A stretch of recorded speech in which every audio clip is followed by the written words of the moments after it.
अनिरुद्धाचार्य जी हमारे बीच आ चुके हैं। आज अनिरुद्धाचार्य महाराज पर एक बड़ा मुकदमा चलेगा TV9 भारतवर्ष के स्टूडियो में।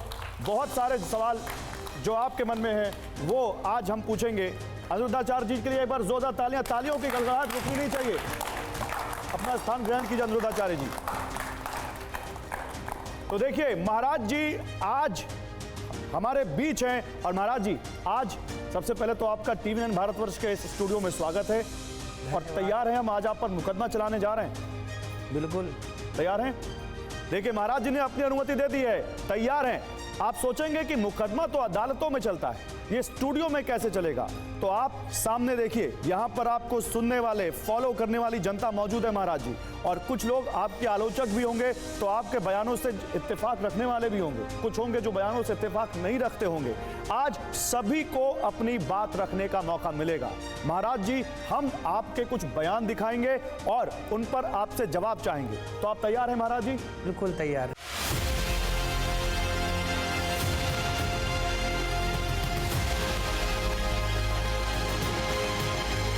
अब लड़कियां लाते हैं 25 साल की, अब 25 साल की लड़की 4 जगह वो मुंह मार चुकी होती है, तो जवान होके आएगी तो स्वाभाविक है कि वो अपनी जवानी कहीं ना कहीं तो वो उसकी जवानी फिसल जाएगी। स्त्रियां केवल पति और बच्चों का ख्याल रखें। यह भी एक कारण था कि माता सीता की सुंदरता ने, माता सीता बहुत सुंदर थी, इसलिए रावण ने उन्हें हरने का मन बनाया। नहीं मुझे मोटे होना है, मुझे सब बोलता है मोटी हो, एक बोतल तेल पी लो तो मोटी हो जाओगी। बहुत चीज। कौन सा? मिट्टी का तेल? सरसों का। अनिरुद्धाचार्य महाराज अक्सर अपने बयानों की वजह से विवाद में रहते हैं। एक महिला से पति को लेकर किए गए उनके सवाल पर खूब कंट्रोवर्सी हुई थी। आज शुरुआत उसी से करते हैं। सबसे पहले आपको उनका वो बयान सुनाते हैं। आपकी शादी हो गई? हाँ जी हो गई। पति कितने हैं? पति तो एक ही है। एक है? हाँ एक ही है? हाँ जी हाँ जी। फिर ठीक है। तो जब पति एक है तो दूसरा हो सकता है? फिलहाल तो नहीं। भविष्य में? भविष्य में भी नहीं। और अब बिग वॉल पर इसी से जुड़ा सवाल आपके सामने आएगा। क्या अनिरुद्धाचार्य जी महाराज महिलाओं का सम्मान नहीं करते? ये सवाल आपके सामने देखिए। ये महिला से जो उन्होंने सवाल पूछा उसके बाद एक सवाल है, क्या अनिरुद्धाचार्य जी महाराज महिलाओं का सम्मान नहीं करते? सबसे पहले तो आपको इसी सवाल का जवाब देना अनिरुद्धाचार्य जी। आप महिलाओं से पूछते हैं कि आपके पति एक हैं, दूसरे भी हो सकते हैं। आप उसके आगे भी तो सुनते हल्का सा, उसके आगे ही उसका उत्तर था। एक्चुअली क्या हुआ था, गौरी गोपाल आश्रम में एक प्रश्नोत्तरी चलती है, कोई भी भक्त आते हैं प्रश्न कर सकते हैं। तो एक महिला ने मेरे से प्रश्न किया कि क्या फलाने बाबा भगवान हैं, क्या हम उन्हें अपना भगवान मान सकते हैं? तो हमने कहा कि भाई क्या आप किसी को भी अपना पति मान सकते हैं? आपके पति कितने हैं? उन्होंने कहा एक। हमने कहा भविष्य में 2 हो सकते हैं? नहीं। हमने कहा जब भविष्य में भी 2 पति नहीं हो सकते, फिलहाल एक ही है और सारी ज़िंदगी एक ही रहेगा, तो फिलहाल में और भविष्य में भगवान एक ही थे, एक ही ना रहेंगे, भगवान 2 कैसे हो जाएंगे? आप नहीं किसी को भी उसमें जो आपने सवाल पूछा वो ऐसा लगा जैसे उन महिला के लिए वो अपमानजनक है। ना ये ऐसा लगा कि आपने उनके कैरेक्टर पर सवाल उठा दिया। ये तर्कशास्त्र, ये जब पढ़ेंगे तो तर्कशास्त्र आप पढ़ेंगे। तर्कशास्त्र में क्या होता है, जैसे आपने हमसे कोई सवाल किया तो हम आपके प्रश्न का उत्तर तर्क से ही देंगे, क्योंकि तर्क से दिया गया उत्तर ज़्यादा समझ में आता है। अब कोई आपसे प्रश्न कर रहा है कि भाई क्या हम किसी को भगवान मान लें, जबकि हमारे सनातन धर्म में एक भगवान, एको ब्रह्म द्वितीयो नास्ति। जब ईश्वर एक है तो कोई ये कैसे कह सकता कि भाई भगवान हम दूसरा मान लें, फलाने को भगवान मान लें? तो मैंने पूछा कि भाई क्या आप किसी को पति मान सकती हो? लेकिन सनातन में तो 33 करोड़ देवी देवता हैं, वो देवता हैं, भगवान एक, वो देवता 33 करोड़ हैं। करोड़ मतलब कोटि मतलब प्रकार मानिए या कोटि मतलब करोड़ मानिए, वो प्रकार करोड़ अलग है। देवता है, अग्नि देवता है, वरुण देवता है, सूर्य देवता, इंद्र देवता है, भगवान राम, कृष्ण भगवान है, शिव, राम भगवान है। ये तो 3 अपने आप हो गए ना बात समझिए ना। बिजली को चलाने के लिए 3 तार होते हैं ना, फेज 1, फेज 2, फेज 3, पर बिजली तो एक ही है, 3 भागों में डिवाइड है ना। उसी प्रकार ईश्वर एक है, पर एक परमात्मा को 3 व्यवस्था करनी है। गॉड का फुल फॉर्म क्या है? GOD, G for generator, O for operator, D for destroyer. जब तीनों मिलाएंगे तब ना गॉड होगा। एक ही मुकदमा नहीं है अनिरुद्धाचार्य जी, आप पे स्त्री विरोधी होने के और भी इल्जाम है और भी आरोप है। मैं आपको सामने दूसरा इल्जाम लेकर आता हूं। जब अनिरुद्धाचार्य महाराज के विवादित बयानों की चर्चा चली है तो उनका एक और बयान सुनवाते हैं। उन पर आरोप है कि वो महिलाओं की मॉडर्न ड्रेस के खिलाफ हैं। महिलाएं जो आजकल जो मॉडर्न ड्रेस पहनती हैं वो उनको पसंद नहीं है। सुनाइए जरा। आज हम किसी बहन से कहें कि बहन कपड़े पूरे पहन लिया करो, अरे महाराज जी अपनी सोच बदलो। आप ही खोल खोल के दिखाएंगे तो देखने वाले का जा क्या रहा है। अब लड़कियां ये कहें कि महाराज जी आप अपनी सोच बदलो। हाँ हमने सोच बदली, हम नहीं देखेंगे, पर हम नहीं देखेंगे ना, जमाने को तो आप नहीं सिखा सकते ना, समझा सकते। इसीलिए आप अपना पानी बरस रहा है, तुम बारिश को तो नहीं रोक सकते, पर छतरी लगाकर अपना बचाव कर सकते हो। आज समझदारी यही है कि शरीर में कपड़े ऐसे पहने जाएं जो मर्यादित हों। अनिरुद्धाचार्य जी पर ये अब अगला सवाल दिखाइए। क्या अनिरुद्धाचार्य महाराज को मॉडर्न महिलाओं से दिक्कत है? महाराज जी वो तो कहती हैं माई लाइफ माई चॉइस। आपको आप कौन हो गए? उनका शरीर उनके कपड़े। हाँ, तो हमें क्या दिक्कत है? बिल्कुल, आप जो पहने वो भी मत पहनिए, हमें क्या दिक्कत है? हमें कोई दिक्कत नहीं है। आपने कहा अभी कि जो छोटे भाई कपड़े हमें तो पहनती है, केवल उनको देखो नहीं माँ पहनना बाप अपने बच्चों को समझा सकते हैं, तो हम समझा रहे हैं कि भाई जो अच्छा है वो पहनो। शरीर ढकने की परंपरा। अच्छा ये बताइए, क्या हमारे बुजुर्ग बाप दादे पुरखे क्या वो पागल थे जिन्होंने परंपराएं बनाई कि भाई अब देखो जितने पुरुष यहाँ बैठे सबने कपड़े पहने हैं ऊपर से लेकर नीचे तक, आपने भी पूरे कपड़े पहने हैं, तो ये मर्यादा है ना। मैं भी यहाँ बैठा हूँ कपड़े पहन के, कपड़े उतार के बैठूं तो क्या मर्यादा? मैं हाफ शॉर्ट्स भी पहनता हूँ, जहाँ पर जो पहनने लायक होता है वहाँ पहनता हूँ। हाँ, तो वो एक मर्यादित जगह पे ना पहनते हैं, सब जगह तो पहन के नहीं घूमते। नहीं, लेकिन मैं किसी से पूछ के नहीं पहनता, मुझे जो अच्छा लगता है मैं पहनता हूँ। भाई बात या मुझे कोई बताता नहीं है। पूछ के पहनने की नहीं है, बात ये है कि समाज में जब आप निकलते हैं ना तो आप मर्यादित होके निकलें। एक मर्यादा की बात है कि हर बाप हर माँ अपनी बेटी को और बेटों को मर्यादित पहनाए। क्या पहनाना है क्या नहीं, हमें क्या दिक्कत है? अभी तो बॉलीवुड के लोग बिल्कुल निर्वस्त्र होकर फोटो खिंचा रहे हैं, नहीं खिंचा रहे हैं? आपने देखा? बॉलीवुड में तो बहुत कुछ हो रहा है, उस पर हमारे पास एक सेगमेंट है, उस पर हम बात करेंगे कि बॉलीवुड से बाबा को दिक्कत क्यों है। लेकिन पहले भाई महिलाओं पर रहते हैं। यहाँ जो महिलाएं बैठी हैं, क्या वो बाबा से इस बारे में बात करना चाहती हैं? कुछ आप लोग इस बारे में सवाल पूछना चाहते हैं जो बाबा ने कहा है? सहमत हैं आप इससे? सहमत हैं आप लोग? सहमत है। तो महिलाएं यहाँ पर सहमत है, लेकिन कुछ बहुत सारी महिलाएं जो सोशल मीडिया पर लिखती हैं जो आपसे सहमत नहीं है। होगा, सबका अपना अपना विचार है। हाँ बोलिए, एक मिनट। आप लोग में जो सहमत है वो हाथ उठाएं। क्यों सहमत हैं? नहीं, महिलाएं आप बोलिए मैम, आप क्यों सहमत हैं? सभी को अपने वस्त्र मर्यादित पहनने चाहिए। मैं तो खुद साड़ी पहनती हूँ, इसलिए मैं क्या बोलूँ। लेकिन हाँ, अब अपनी अपनी सोच है, जो पहनना चाहते हैं वो तो पहनते ही हैं। क्या कह सकते? सोच है तो बाबा जी जो कह रहे हैं उससे आपको दिक्कत नहीं है? ठीक है, और कोई इधर बोलेगा? आप बोलेंगे कुछ? मैं ये पूछना चाहती हूँ कि अगर मतलब जो जैसे कपड़े आप कह रहे हैं अगर उस तरह के ना पहने तो फिर लड़कियों का जैसे बॉलीवुड में है और मूवीज़ में है थोड़ा मॉडर्न ड्रेस अगर ना पहने तो फिर वो मूवी कैसे चलेगी, कैसे काम चलेगा? महाराज जी इसका जवाब। भाई मूवी चलाने के लिए आप हैं, मूवी तो ऐसी ऐसी चल रही हैं जो अश्लील हैं, आप अपने पिता के साथ बैठ के नहीं देख सकते, तो क्या आप ऐसी मूवी चाहती हैं जो आप अपने पिता के साथ बैठ के नहीं देख सकें? इससे समाज में क्या होगा? आज तो चलो आपने ऐसी मूवी देख ली, आने वाले 10 साल में सोचिए कि ये बच्चे, आज एक माँ मेरे पास आई, एक माँ मेरे पास आती है, बोलती है महाराज जी मेरी बेटी अभी 14 साल की है पर ये किसी लड़के से प्यार करती है। मैंने बुलाया, उसकी बेटी थी, मैंने कहा बेटा तुम जिससे प्यार करती हो वो कितने साल का है? बोले 15 साल का। बोले मैं इससे शादी करना चाहती हूँ। माँ रो रही थी कि मेरी बेटी को समझाओ महाराज कि देखो क्या 14 साल की लड़की, 14-15 वर्ष की। अब बताइए आपकी 14-15 साल की लड़कियों को प्यार हो रहा है और ये किसी लड़के के संग रहना चाहती है।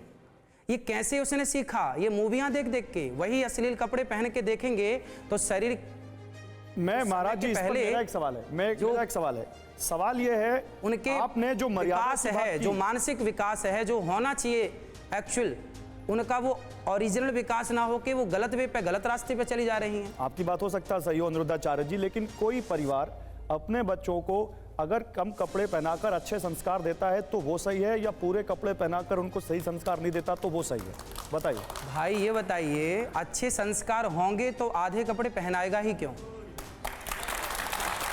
मतलब आपके हिसाब से संस्कारी वही है जो पूरे कपड़े पहने? भाई संस्कारी का मतलब है मर्यादा। संस्कारी का मतलब हम कपड़े से नहीं बोल रहे हैं। आप कपड़े कम पहन रहे हैं, ज़्यादा पहन रहे हैं, वो आपका अपना विचार है, आपकी अपनी मानसिकता है। पर मेरा जो मानना पर्सनल, सबका नहीं, मेरा पर्सनल मानना है कि हमें जहाँ जाएं मर्यादित रहना चाहिए। मर्यादा आचरण से होनी चाहिए या कपड़ों से?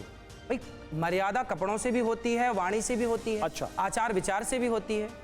ठीक है। एक यहाँ पर आज के दौर में महिलाएं पुरुषों के साथ कंधे से कंधा मिलाकर चलती हैं, चल रही हैं, कुछ क्षेत्रों में तो आगे भी हैं, लेकिन अनिरुद्धाचार्य महाराज जी की राय इस मुद्दे पर बिल्कुल अलग है। दिखाइए जरा वो अनिरुद्धाचार्य जी ने क्या कहा। मुझे जॉब करनी है, टीचर बनना है गुरुजी। पति क्या करते हैं? पति हमारे बिजनेसमैन हैं। तो जब बिजनेस कर रहे हैं, पति कमा रहे हैं मस्त, तो आपको क्यों काम करना है? गुरुजी घर मेरे, के काम कर लो। हाँ ये तो ठीक है, लेकिन फिर भी गुरुजी मुझे ये लगता है ना कि हम अपने पैरों पे खड़े हो जाएं। अरे पैरों में खड़ी तो हो, पति के पाँव में खड़ी रहो। ऐसे गुरुजी क्या है ना कि फिर ये बोलेंगे पति कि कमाएगा। अब जब पति, देखो जहाँ पति नहीं कमाने वाला है वहाँ पत्नियाँ कमाएं। जब पति बिजनेसमैन है, ठीक ठाक कमा रहा, तो आपको काहे परेशान होना है? पति निकम्मा हो तो पत्नियाँ काम करें। जब पति कर्म करने वाला है, कमाने वाला, तो पत्नियाँ केवल पति और बच्चों का ख्याल रखें, ये काम है। और इस पर अब सवाल लेकर आइए। जो हमारा सवाल है अनिरुद्धाचार्य जी से, वो सवाल दिखाइए। अब महिलाओं की नौकरी के खिलाफ क्यों है अनिरुद्धाचार्य जी महाराज? तो महाराज जी, जो लोग जिन महिलाओं के पति काम करते हैं, कमाते हैं, उनको जॉब नहीं करनी चाहिए। उनको भाई जब पति कमा रहा है तो पत्नी का धर्म है कि वो अपने बच्चों, अच्छा ये बताइए, बच्चों को संस्कारवान बनाना, बच्चों को योग्य बनाना, ये किसकी जिम्मेदारी है? आप बताइए। केवल महिला की जिम्मेदारी है, पुरुष की जिम्मेदारी नहीं है। पुरुष की भी जिम्मेदारी है, पर महिला की ज्यादा है। एक मिनट ये तय कर देंगे। एक मिनट आप एक जाइए। कुछ क्या कह रहे हैं आप? गौरव जी, मेरा 2 सवाल है। नहीं, इस मुद्दे पर कुछ कहना है तो पहले अभी अनिरुद्धाचार्य जी इस पर बोल लें। इस पर यह है कि देखो, महिलाएं काम करें जहां आवश्यक है। पूरी मेंशन की ना मैंने बात कि जहां पति ना करने वाला हो वहां काम करिए। भाई पुत्र को संस्कारवान बनाना, लव कुश को पढ़ा लिखा के योग्य बना दिया सीता माँ ने। सुनिएगा, लव कुश को पढ़ा लिखा कर योग्य बना दिया और फिर राम के हाथों सौंप दिया। हम थोड़ी कह रहे हैं, इतिहास कह रहा है। वो पिता का भी कर्तव्य है कि वो अपने बच्चों को संस्कार दे, पर पिता बाहर रहता है, बच्चे सबसे ज्यादा टाइम अपने माँ के साथ गुजारते हैं। तो खेल खेल में, कहानी किस्सों में माँ की जिम्मेदारी है कि वो संस्कार का बीज बो दे बच्चों। एक मिनट मैं चाहता हूं इस पर कुछ महिलाएं भी बोल दें। कुछ महिलाएं इस पर बोलना चाहती हैं। बेटा, आप लोग बोलना चाहते हो क्या महिलाओं को जॉब नहीं करनी चाहिए? मैम बोलिए। आज का जो युग है, चाहे शहरों में जो लोग रहते हैं महाराज जी, इतना महंगा है, कोई किराए पे रहता है, कोई कुछ रहता है, तो अपने सिर्फ वो साधन के लिए कमाते हैं ताकि हम अपने परिवार का अच्छे से पालन कर सकें, संस्कार भी दे सकें और उनका पालन कर सकें, क्योंकि धन की कमी हो जाती है शहरों में रहने के कारण, तो वो सुविधापूर्ण जी सकें, इसलिए महिलाएं नौकरी करती हैं।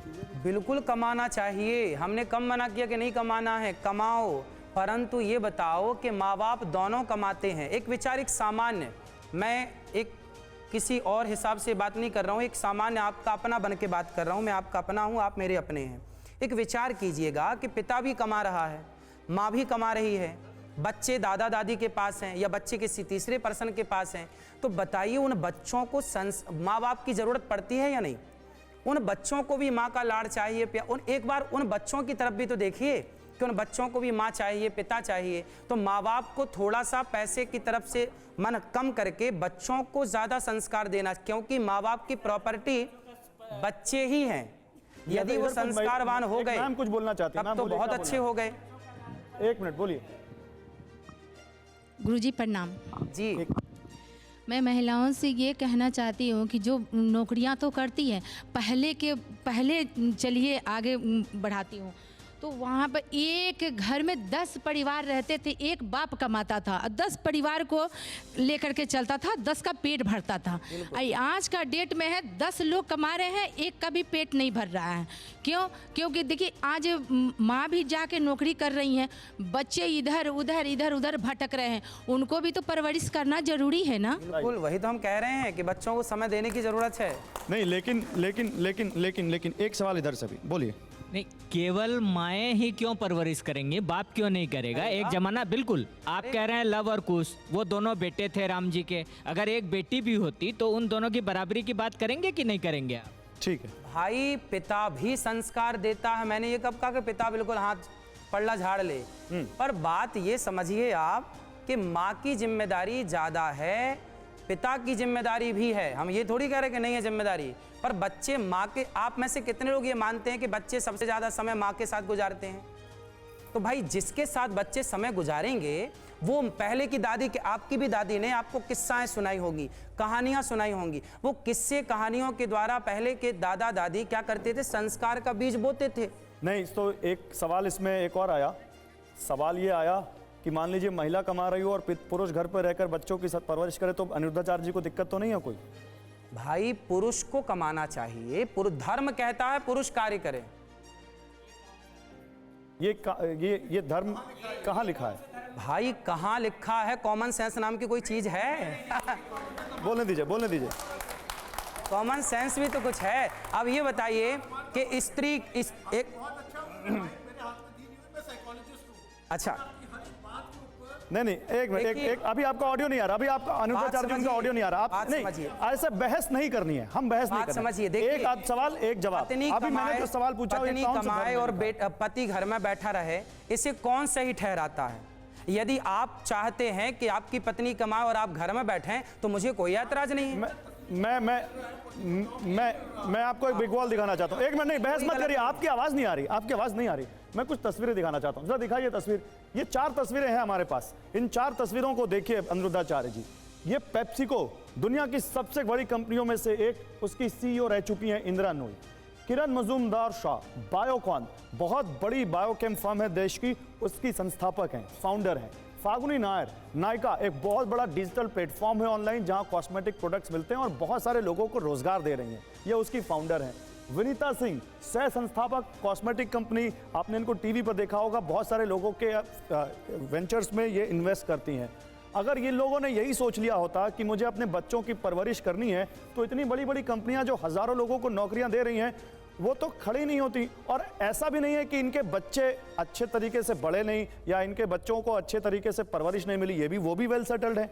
हाँ, तो देखिए, यदि आप मैनेज कर पाते हैं तो आप काम भी कीजिए और परिवार को भी मैनेज कीजिए, इसमें क्या बुराई है? यदि बात मैनेज की है कि आप कितना मैनेज कर पाते हैं, यदि आप काम को मैनेज कर पाते हैं और बच्चों को मैनेज कर पाते हैं तो आप उत्तम हैं, आप बेस्ट हैं। आप केवल काम को मैनेज कर पाते हैं, बच्चों को मैनेज नहीं कर पाते, तो आपको बच्चों के बारे में भी थोड़ा सोचना चाहिए। बस ये कहना है, काम नहीं करना चाहिए, ये कहना नहीं है, काम करना चाहिए।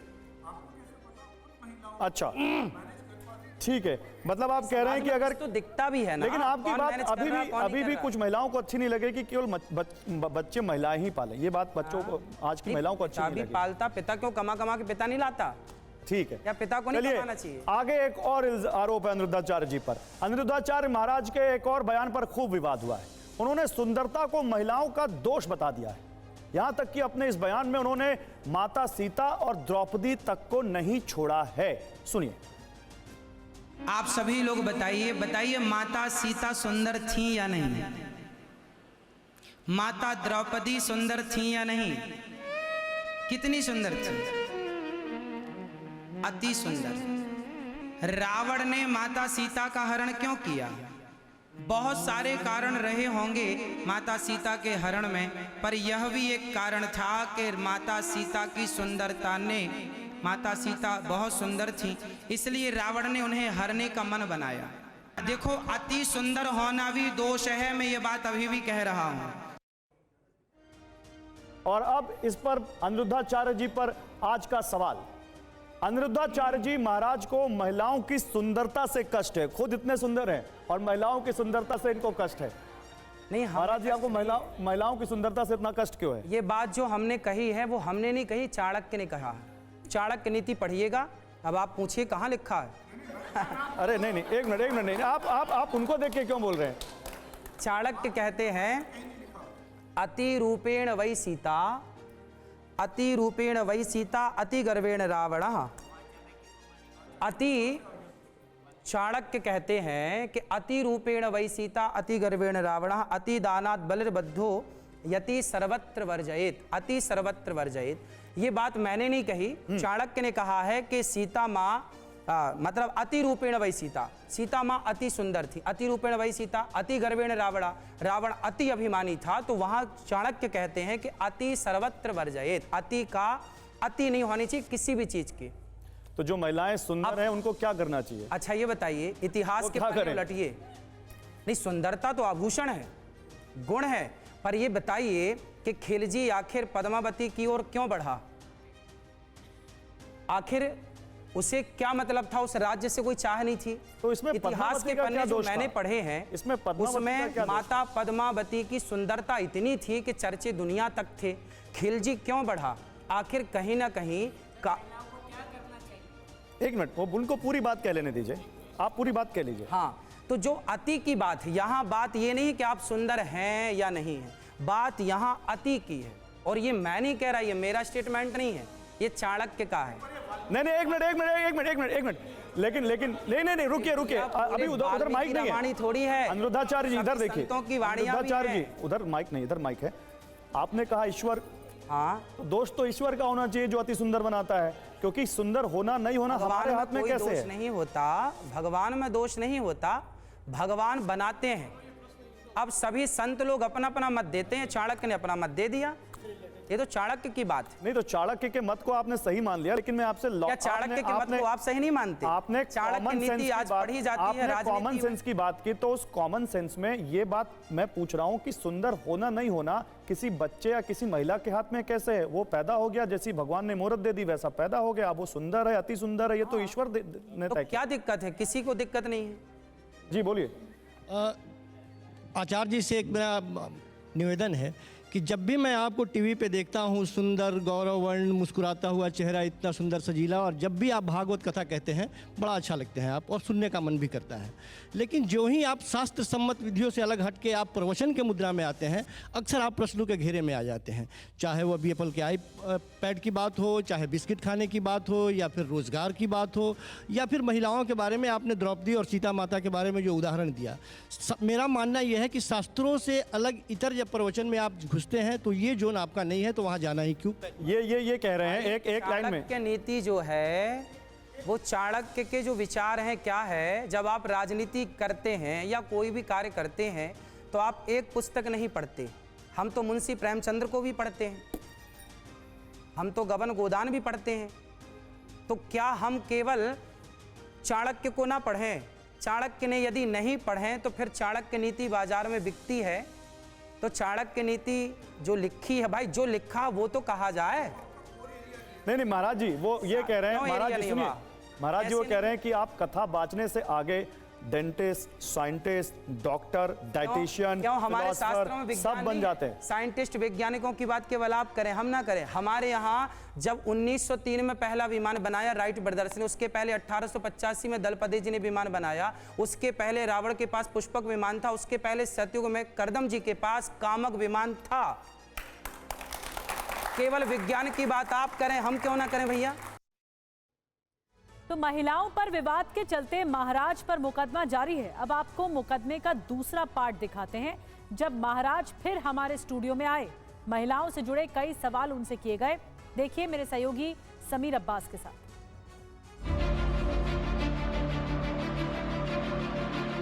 बेटियां पढ़ने लिखने के नाम पर किसी लड़के से मोहब्बत कर लेती हैं, किसी लड़के से जाकर प्यार कर लेती हैं, और बाद में उस प्यार के नाम पर उस लड़की के 35 टुकड़े हो जाते हैं।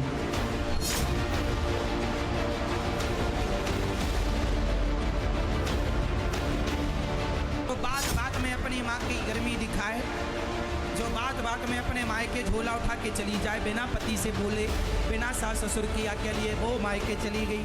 ये सबसे चाइना मॉडल है, ये 3rd क्वालिटी की। बिगड़ जाए तो सुधरती भी नहीं है।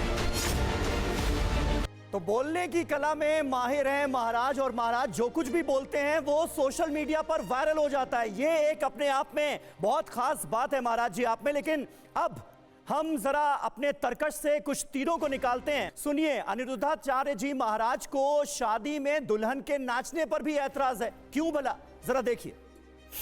कल देखो ना, लड़कियां शादी में जब आती हैं मंडप में तो नाचती हुई आती हैं। कहो इन बेटियों से नाच लेना, कोई मना थोड़ी करेगा।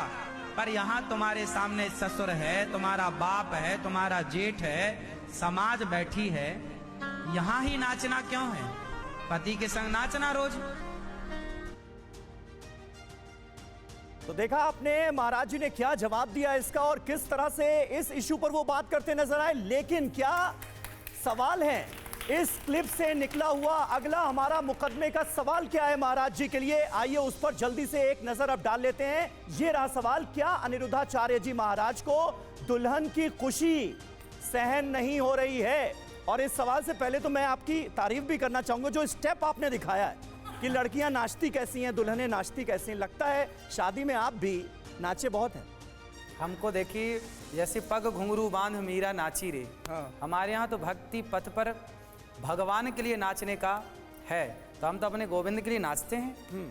तो फिर दुल्हन के नाचने पर इतना ऐतराज क्यों है आपको? दुल्हन के नाचने पे उसके आगे जवाब तो दिया कि पति ससुर बैठा है, जेठ बैठा है, समाज बैठी है, सारी जिंदगी तो नाचना है। अभी एक मर्यादा में, क्या आज के 50 साल पहले हमारे यहाँ क्या ये फैशन था, ये चलन था कि लड़की नाचते हुए आए? यहाँ जितनी हमारी वृद्ध माताएं बैठी हैं, बेटियां बहन बैठी हैं, इनसे पूछिए कि क्या, हाँ समाज में जो हो रहा है वो हो तो रहा, उसे तो आप नहीं रोक सकते ना मैं रोक सकता, लेकिन सही बात तो रख सकते हैं कि बेटा ये गलत है और ये सही है। बस वही बात रखी जाती है। लेकिन यहाँ पर ऑडियंस भी हमारे साथ मौजूद है। आप में से कौन कौन ऐसा है जो शादी में डांस करना चाहता है? देखिए, तमाम ऐसी लड़कियां हैं जो कि शादी में डांस करना चाहती हैं। अरे भाई, अगर कोई खुश होगा तो वो नाचेगा भी, झूमेगा भी, रोक कैसे सकते हैं? ना ना जी सुनिए, जवाब सुनिए। देखिए, हमारा काम है, आपका माँ बाप का काम है बच्चों को सही सिखाना। अब मानना ना मानना ये आप पर है, हमारा धर्म है कह देना। इसमें से यहाँ पर जो मौजूद लड़कियां हैं उनमें से कौन आपको मानना चाहता है और कौन नहीं, जरा उस पर बात कर लें। कौन बोलेगा? अभी आपने हाथ उठाया था जी। सर, आपको ऐसा क्यों लगता है कि हमारे जो पिताजी हैं वो हमारे को मतलब नाचता देख के, खुश होता देख के खुश नहीं होंगे वो? अच्छा बेटा, नाचने से खुश होते हैं क्या? बिना नाचे खुश नहीं होते? अगर नाच के खुशी बयान की जा सकती है तो क्यों नहीं? हाँ तो की जाए ना, पर उसके अलग अलग स्थान है ना बेटा, कहाँ नाचा जाए कहाँ ना नाचा जाए, ये तो मर्यादा है, कहाँ नाचना है कहाँ नहीं नाचना। हाँ, आप क्या कहना चाह रहे? राधे राधे। राधे राधे। मुझे ये जानना है कि ऐसा कहाँ लिखा है कि हम अपनी खुद की शादी में जब बहुत ज़्यादा खुश है तो हम नहीं नाच सकते? बेटा, हर चीज़ लिखी नहीं होती है ना। जब आप पैदा हुई थी तब आपका नाम भी कहीं नहीं लिखा था, माँ बाप ने आपको नाम दे दिया, उस नाम से आप जानी गई। बस लिखा, हर चीज़ लिखी नहीं होती बेटा, कॉमन सेंस होता है। तो मर्यादाएं हैं, है ना। रावण जब आया तो लक्ष्मण जी ने सीता माँ के लिए लक्ष्मण रेखा खींची। अब आप कहो कि वो लक्ष्मण रेखा कहाँ लिखी है? भाई वो मर्यादा की रेखा है। आपके माँ बाप बोलते हैं पिज़्ज़ा मत खाओ, अब आप माँ बाप से बोलो कहाँ लिखा है कि पिज़्ज़ा मत खाओ। आप माँ बाप बोलते हैं बेटा मोबाइल मत चलाओ, अब आप माँ बाप से माँ बाप से पूछो, माँ बाप बोलो कहाँ लिखा है कि मोबाइल मत चलाओ। भाई माँ बाप जो बोलते हैं आपके हित के लिए बोलते हैं। और आपको नाचना है तो कोई मैं आपका हाथ पकड़ने तो आऊँगा नहीं, खूब नाचो खूब नाचो, आप खूब नाचिए, हमें कोई ऐतराज नहीं। जो मुझे सही लगता है मैं तो वो बात है वो तथ्य। यानी अपने प्रवचनों में आप एक तरह से महिलाओं के लिए लक्ष्मण रेखा खींचने का काम कर रहे हैं? ना, हाँ ना, मैं प्रवचनों में केवल अपने सनातन की एक मर्यादा की स्थापना करना चाहता हूँ। एक मर्यादा क्या है वो उसकी बात करता हूँ। वो अच्छी लगे तो मान लो, अच्छी ना लगे तो आप स्वतंत्र हैं। कोई जबरदस्ती थोड़ी कह रहे कि नहीं मानो, जो मानने लायक हो मान लो, नहीं मानने लायक है छोड़ो। ठीक है, अब सुनते हैं कैसे प्यार को सबसे बड़ा धोखा बताते हैं अनिरुद्धाचार्य जी महाराज। प्यार एक धोखा है महाराज की नजर में, कैसे सुनिए। पत्नी से क्या है, प्रेम या मोह? जोर से क्या है? तो आई लव यू काहे बोलते हो, झूठे ही।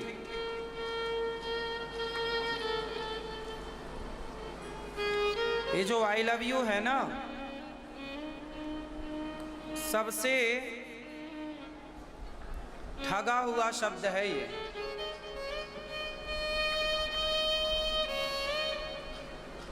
आप किसी को भी आई लव यू बोलें, हम तुमसे प्रेम करते हैं, इससे बड़ा झूठ हो नहीं सकता। आजकल लड़का लड़की प्यार कर लेते, हम तो प्यार, और महाराज जी प्यार किया कोई चोरी नहीं की, छुप छुप वाहें भरना क्या, जब प्यार किया तो लो भैया ये गाना बना दिए। इस चक्कर में आज लड़का लड़की खूब प्यार कर रहे हैं।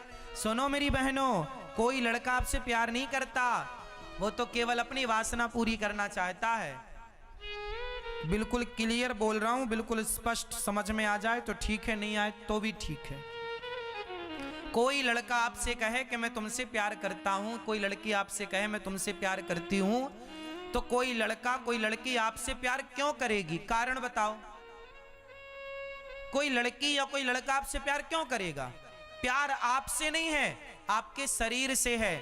आज के जमाने में लोग आपसे प्यार नहीं करते, आपके शरीर से प्यार है। शरीर की हवस पूरी करके लोग आपको वैसे ही छोड़ देंगे जैसे च्युइंगम को चबा करके लोग थूक देते हैं। लोग तुम्हारा यूज करके तुम्हें थूक के चले जाएंगे।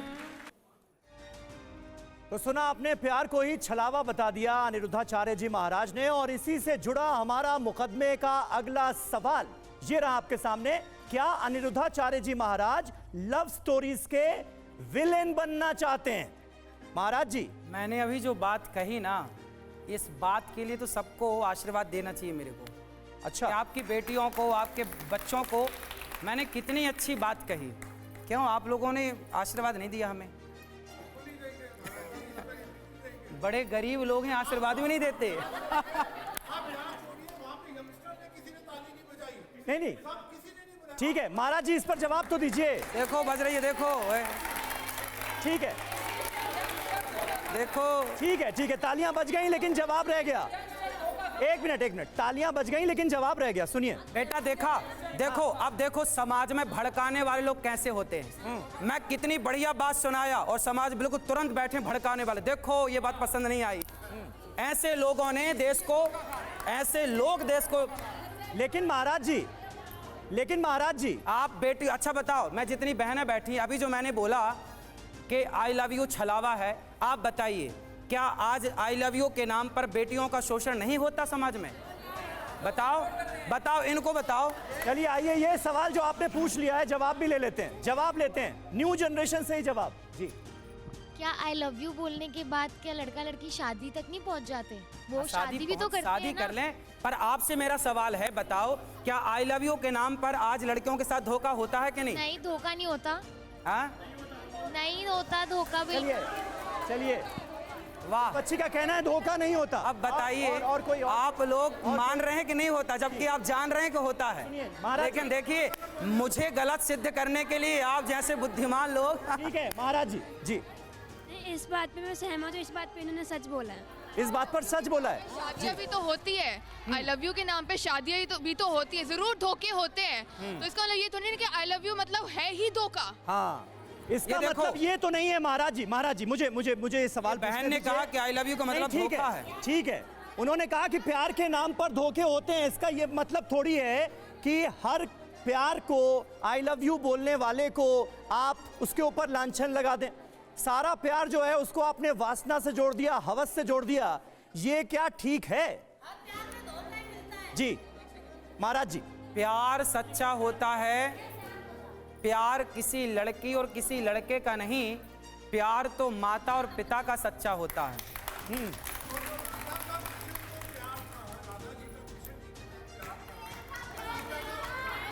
वो राधा और कृष्ण तो पति पत्नी हैं, तो पति पत्नी को प्रेम होना क्या दिक्कत है? वो राधा आपने बोला कि शरीर से प्यार होता है, कोई आत्मा का प्यार नहीं होता। आपने कहा शरीर से प्यार होता है। तो राधा को जो प्यार था कृष्ण जी से वो क्या था? सीता का जो प्यार था रामचंद्र जी से क्या था?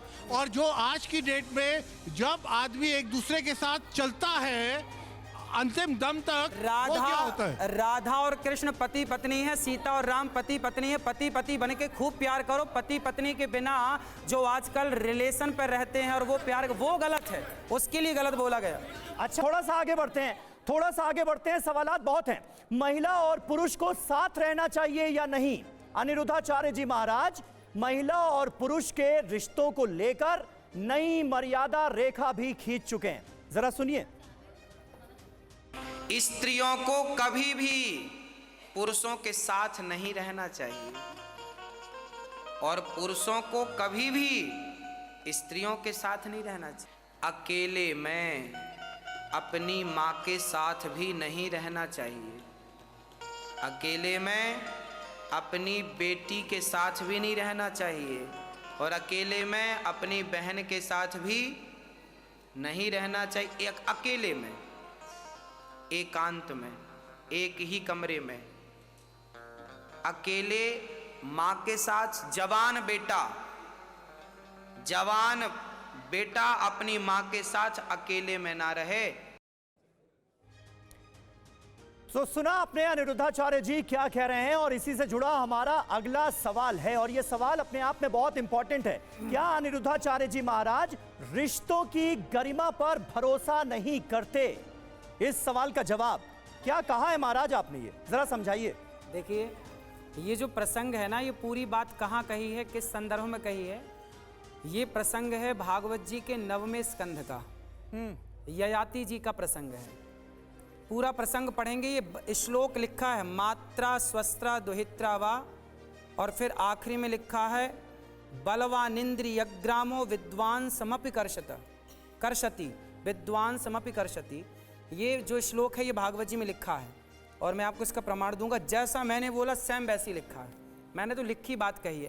अच्छा, ये प्रसंग क्या है ये समझना पड़ेगा। जब तक आप प्रसंग नहीं समझते कि ये बात क्यों और किसके लिए कही गई, ये ययाति जी ने कही है कि इंद्रियां हमारी इतनी बलवान हैं, हमारी इंद्रियां इतनी बलवान हैं कि बलवान इंद्रियग्रामो विद्वान समपि कर्षति, मतलब बड़े बड़े विद्वानों का, बड़े बड़े ज्ञानियों को भी ये इंद्रियां मोहित कर लेती हैं। इसलिए अकेले में पर पुरुष के साथ अपनी माँ, जवान बेटे के साथ माँ को ना रखा जाए, ना रहे, ऐसा श्लोक में जो कहा गया वो मैंने कहा। और ये केवल इसलिए कहा गया कि इंद्रियों का भरोसा नहीं, कब किसकी इंद्री कैसे रिएक्ट करने लग जाए, इसलिए हमें अपनी सावधानी रखनी चाहिए। लेकिन एक पिता के साथ उसकी अपनी बेटी सबसे ज्यादा महफूज, सबसे ज्यादा सुरक्षित महसूस करती है। एक माँ के साथ उसका बेटा सबसे ज्यादा सुरक्षित महसूस करता है। माँ की गोद से बड़ा तो कुछ है नहीं। मैं आपको ये बोलना नहीं चाहता, अकेले में दोनों को रहना नहीं चाहिए। मैं आपको ये बात बोलना नहीं चाहता था, पर आपने मजबूर किया तो बोल रहा हूँ।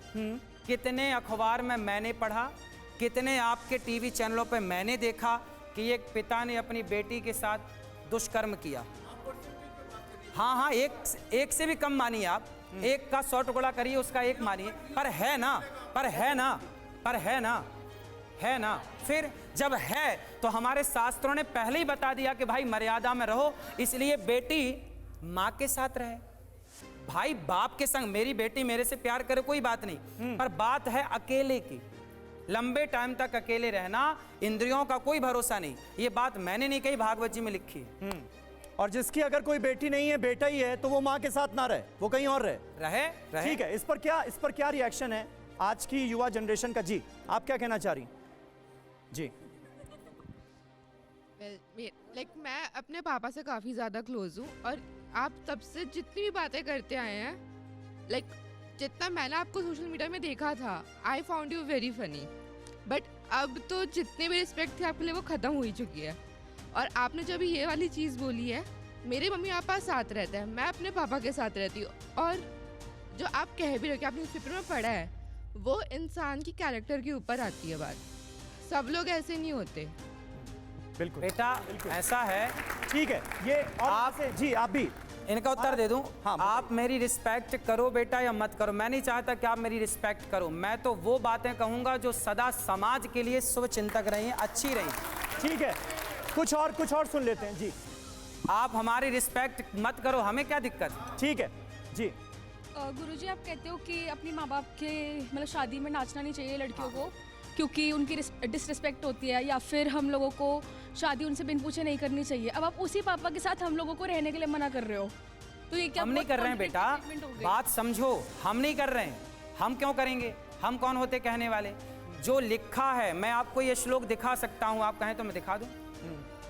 श्लोक दिखा दूं बकायदे जस का तस, जैसा मैंने बोला सेम वैसे ही लिखा है। एक और सवाल। अभी आपने पहले कहा था कि अपने माँ बाप से प्यार करना चाहिए, और आप उन्हीं माँ बाप को दूर करना चाह रहे हो। महाराज जी, अभी तो आप कह रहे थे सारे फैसले माँ बाप के कहने पर लो, अब माँ बाप के साथ रहने में भी दिक्कत। शास्त्रों को समझने के लिए ना बेटा मैच्योरिटी चाहिए जी, एक मैच्योर होना पड़ता है ना बेटा। दोनों बातें एक दूसरे की विरोधी हैं, लेकिन वो दोनों अलग अलग सिचुएशन की हैं। वो सिचुएशन अलग है बेटा। आप दोनों को सिचुएशन नहीं समझेंगे तो बात गलत हो जाएगी। आप सिचुएशन समझिए कि वो बात कहाँ की है और वो बात कहाँ की है। ठीक है, एक आखिरी सवाल इस पर ले लेते हैं और उसके बाद फिर इस राउंड को खत्म करेंगे जी। बोलिए। राधे राधे। ये जो बच्चे कह रहे हैं ना, बच्चों को ये चीजें समझ में नहीं आया है कि ये बच्चे क्या, ये बच्चे समझदार नहीं है आपके साथ? बच्चे समझदार है, बट ये चीजें समझ में नहीं आ रही कि जो महाराज जी बोल रहे हैं, महाराज जी ये बोल रहे हैं कि उस टाइम जब एक मानसिक विकास, जब वो चीजें जब होती है ना, अब एक साथ रहते हैं और जब हमारी इंद्रियां कई बार काम नहीं करती है, ये घटना कितनी आप देख रहे हो कि कितना घटना घटता है आजकल के छोटे छोटे 2.5 साल के बच्चों के साथ भी। कई ऐसा होता है कि भाई या कभी, तो आपके हिसाब से बाप को बेटी के साथ, माँ को बेटे के साथ नहीं रहना चाहिए? लेकिन उन्होंने अकेले में बोला है कि अकेले में कई बार लंबे समय तक नहीं रहना चाहिए। ठीक है जी। सर, उन्होंने ये तो नहीं बोला ना कि आप घर छोड़ के अपने माँ बाप से अलग रहो, उन्होंने बस ये बोला है कि अकेले में नहीं रहना। अब माँ के साथ तो रह ही सकते हो ना, इसमें माँ बाप थोड़ी अलग हो गए, ये बताओ। ठीक, बहरहाल आगे बढ़ते हैं। अनिरुद्धाचार्य जी महाराज श्रद्धालुओं से बातचीत के दौरान अक्सर कुछ ऐसा भी कह जाते हैं जो हैरान कर देता है। कैसे, देखिए जरा। क्या पढ़ते हो? बाइबल। क्या कहती है बाइबल? गीता पढ़ती हो बेटा? नहीं। आप मानती हो कृष्ण को भगवान? जी मानती थी। मानती थी जी। अब नहीं मानते? क्यों नहीं मानते? जब से बाइबल पढ़ने लगी तब से छोड़ दिया। जब से बाइबल पढ़ने लगी तो कृष्ण को छोड़ दिया। तो शादी हो जाएगी आपकी, कल को दूसरा पुरुष अच्छा लगने लग जाएगा तो अपने वाले को छोड़ दोगी? तो सुना आपने, और जिस तरह से रिएक्ट किया इस बच्ची के इस बयान पर बाबा ने, वो आपने देखा। इसी से जुड़ा हमारा अगला सवाल है, और वो सवाल मुकदमे का ये रहा आपके सामने। क्या अनिरुद्धाचार्य जी महाराज वायरल होने के लिए चुभने वाली बात बोलते हैं? महाराज जी, ऐसा है क्या? ऐसी बात बोलो जो चुभ जाए सामने वाले को। जिस भाषा से समझोगे उस भाषा का प्रयोग है। हमारे यहाँ हनुमान जी लंका गए तो रावण ने पूछा, हमारे राक्षसों को, हमारे लोगों को तुमने क्यों मारा? हनुमान जी बोले, हमने थोड़ी मारा, जिन मोहि मारा ते मैं मारे। मैंने किसी को नहीं मारा। जो जैसी भाषा में समझेगा, हनुमान जी कहते हैं उसे वैसी भाषा में समझाओ। तो हम तो हनुमान जी के भक्त हैं। जो जैसी भाषा में जैसे शब्दों से समझेगा, भाषा मतलब ये नहीं कि मार देना, किसी को मारना अपराध है, पर भाषा जो जैसी मीठी भाषा में समझो तो मीठी भाषा।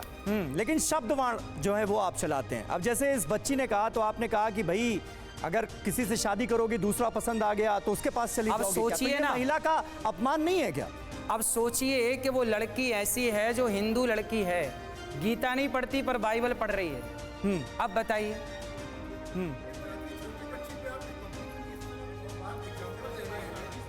क्या तो वाह जी, देखिए ये प्रोत्साहन दे रहे हैं। देखिए कई बार छोटी बच्ची है जो कृष्ण को ना जाने। अरे सुन लीजिए, धर्म के आवरण में कुछ हिडन एजेंडा भी होता है। वह हिडन एजेंडा होता है कि अपने धर्म की वकालत करना, दूसरे धर्म के प्रति घृणा फैलाना। तभी एक अच्छे व्यक्ति के लिए एक श्लोक मैं कहना चाहूँगा, अष्टादश पुराणेषु व्यासस्य वचनद्वयम् परोपकारम पुण्यायम पापायम परपीड़नम। 18 पुराण में बस यही 2 बातें हैं कि परोपकार जो पुण्य है और दूसरे कष्ट देना पाप है। धर्म की भी यही खासियत है कि मानवता मनुष्यता के लिए है, न कि धर्म के लिए मनुष्य है। एक धर्म जब दूसरे धर्म के खिलाफ एक तरह से दुष्प्रचार फैलाता है, दूसरे धर्म ग्रंथों के खिलाफ दुष्प्रचार करता है, इसका मतलब धर्म के अंदर उसका हिडन एजेंडा है और वह हिडन एजेंडा कहीं ना कहीं सत्ता तंत्र को मजबूत करता है। ठीक है, जल्दी से इस पर आप अपना रिएक्शन दीजिए, उसके बाद फिर बाबा जवाब। मेरा एक सवाल ये है कि आपके सारे जो बयान होते हैं वो पितृ सत्तात्मक सोच को बढ़ावा क्यों देते हैं? आप लड़कियों को ही क्यों बोलते हैं हमेशा ऐसी चीजें? और ये दूसरे धर्म को नीचा दिखा के आप हिंदू धर्म को क्या बड़ा करने वाले हैं? ठीक है, ये सारी गाइडलाइन जो है ये महिलाओं के लिए, लड़कियों के लिए क्यों है बाबा? लड़कों के लिए गाइडलाइन कब जारी करेंगे आप? सबके लिए, दोनों के लिए। दोनों के लिए। कामकाजी महिलाओं को लेकर बाबा की सोच क्या है, महाराज जी क्या कह रहे हैं अपने प्रवचन में, जरा सुनिए। लड़का कमा कमा के सारी जिंदगी पत्नी को खिलाता है, कभी ताने नहीं मारता कि मैं तुम्हें खिला रहा हूं। पर लड़कियां कमाने लग जाएं तो पति को ताने मार मार के मार डालते, देखो हम तुम्हें कमा कमा के खवा रहे हैं, तुम तो निठल्ले हो, कुछ करते धरते थोड़ी हो। हाँ या ना? इसलिए लड़कों में लड़कियों से ज्यादा गंभीरता होती है। तो सुना आपने ये क्लिप, महाराज जी क्या कह रहे हैं। इसी से जुड़ा हमारा अगला सवाल मुकदमे का अब आने जा रहा है आपके सामने, और वो सवाल क्या है, क्योंकि कामकाजी महिलाओं पर यह टिप्पणी थी। क्या अनिरुद्धाचार्य जी महाराज को आत्मनिर्भर बेटियों से दिक्कत है? महाराज जी ऐसा है क्या? मैं तो कथा में बोलता हूँ हर बेटी को झांसी की रानी होनी चाहिए। आत्मनिर्भरता क्या है? अरे आत्मनिर्भर यही है कि आप झांसी की रानी बने, रानी दुर्गावती बने, अहिल्याबाई बने। देखिए हमारे देश में जो नारियों का इतिहास रहा है वो एक बहुत अच्छा इतिहास रहा है। नारियां हमारे यहाँ ना केवल पैसे कमाने तक नहीं, इससे भी आगे जाना है आपको। कहाँ जाना है? सबसे बड़ी जरूरी है नारियों के लिए आत्मरक्षा। आत्मनिर्भर का मतलब ये नहीं कि हमारे पास केवल पैसा हो। चलो आपके पास यदि पैसा है और कल को आपको कोई आके सताने लग गया, परेशान करने लग गया चौराहे गली में, तो कम से कम आपको आत्मरक्षा का तो ज्ञान होना चाहिए। इसीलिए मैं बोलता हूं कि अपनी अपनी बेटियों को सबको कराटे सिखाओ बिंदास, ताकि वो आत्मनिर्भर हो सकें। कल को जरूरत पड़े तो वो अपनी रक्षा तो करें। तो आत्मनिर्भर कैसे होंगी अगर वो कहीं काम करेंगी? आप कह रहे हैं कि कामकाजी महिलाएं जो हैं वो अपने पति को फिर कुछ समझेंगी ही नहीं, तो ये कौन सी परिभाषा हुई? ये तो फैक्ट जो बोले जाते हैं वो है, ऐसा है। ये फैक्ट है, ये फैक्ट है कि कामकाजी महिलाएं अपने पतियों को कुछ नहीं समझती क्या? जी, पति समझता है, पत्नियां नहीं समझती। जी गुरुजी, मेरी जो दादी हैं उन्होंने बहुत साल काम किया, मेरे दादू ने भी नहीं किया काम। मेरे पापा काम शुरू करने वाले थे उस टाइम, और मेरी दादी ने 10-15 साल तक काम किया सिर्फ अपने फैमिली के लिए, और उन्होंने कभी नहीं जताया। वो आज भी काम कर रही हैं, तो क्या वो? नहीं, काम तो करने चाहिए। हमारी दादी भी काम करती है, हमारी माँ भी काम करती हैं अभी भी। नहीं, वो कह रही है काम करती है लेकिन उन्होंने कभी जताया नहीं। जी जी जी हाँ, सब नहीं जताती हैं। जिनके लिए कह रहे हैं वो, जैसे आज की जनसंख्या में कुछ लोग हैं कि अगर 4 पैसे कमाने लगती हैं तो वो अपने आदमी की वैल्यू नहीं समझती हैं। वो उनके लिए गुरुजी कह रहे हैं। अच्छा, उनके सबके लिए नहीं। आपको क्या समझ में आया? ज़रूरी तो नहीं है ना ये चीज़ कि मतलब हम सारे काम कर रहे हैं तो फिर ये सब चीज़, मतलब हम सब औरतों के लिए नहीं कह सकते। हम लोग बात है सबके लिए होती ही नहीं। नहीं, उन्होंने ये कहा कि पति अगर काम करता है तो वो जताता नहीं, पत्नियां काम करती हैं तो वो पतियों को जताती हैं। जी, बहुत सालों तक ऐसा रहा है कि औरतें काम नहीं करती थी, घर रहती थी, आदमी काम करते थे, वो जताते थे आके कि अरे मैं काम कर रहा हूँ, तुम्हें काम करने की क्या जरूरत है, मैं कमा रहा हूँ ना, ये बहुत है। तो अब जब औरतें कर रही है, उनका टाइम आ गया, तो वो क्यों नहीं जताएंगी? वो अपना हक तो दिखाएंगी ना, हर चीज में तो लेंगी। महाराज जी, जो करेगा वो जताएगा, जो करेगा वो जताएगा। इस पर एक टिप्पणी जल्दी से। अब इस पर टिप्पणी बहन ने कर तो दी, हाँ, कि भाई करेंगे तो जताएंगे। ठीक कह रही है, अब क्या करोगे? अब भाई जो सही है, जो है, हाँ, समाज में जो दिखता है, हाँ, कि देखो पति पत्नी ना दोनों एक साइकिल के पहिए की तरह होते हैं। यदि पति समझदार है तो पत्नी को भी समझदार होना चाहिए, और पत्नी समझदार है तो पति को बहुत समझदार होना चाहिए। रिश्ते चलते हैं ना सहनशीलता से। पत्नी के अंदर भी सहन सहनशीलता हो और पुरुष के अंदर भी सहनशीलता हो तो रिश्ते बढ़िया चलते हैं। मैं ताना मारूं अपनी पत्नी को या पत्नी मुझे मारे, ऐसे में रिश्ते नहीं चलेंगे। आप ताना मार के देख लेना बेटा, आपके रिश्ते नहीं चल पाएंगे। इसलिए रिश्तों में जैसे ही आओ ना, तो चाहे पुरुष हो चाहे स्त्री हो, दो बातें सहन करनी पड़ती हैं। यदि पत्थर भी छैनी और हथौड़े की चोट सहता है ना, तब जाके वो भगवान बनता है। वरना जो पत्थर चोट खा के टूट गया वो कंकड़ बन गया, और जो पत्थर चोट सह गया वो शंकर बन गया। जो सहता है, क्या बात है, वो रहता है। इसलिए रिश्तों में दो बातें हम पत्नी की सुने, दो बातें पति की सुने। यदि आपके अंदर सुनने की क्षमता है तो आप रिश्ते चला पाएंगे, वरना लिख लो, आपसे रिश्ते ना चलेंगे। एक छोटा सा ब्रेक यहां पर ले रहे हैं। खबरों का सिलसिला आगे भी TV9 भारतवर्ष पर जारी रहेगा। नमस्कार।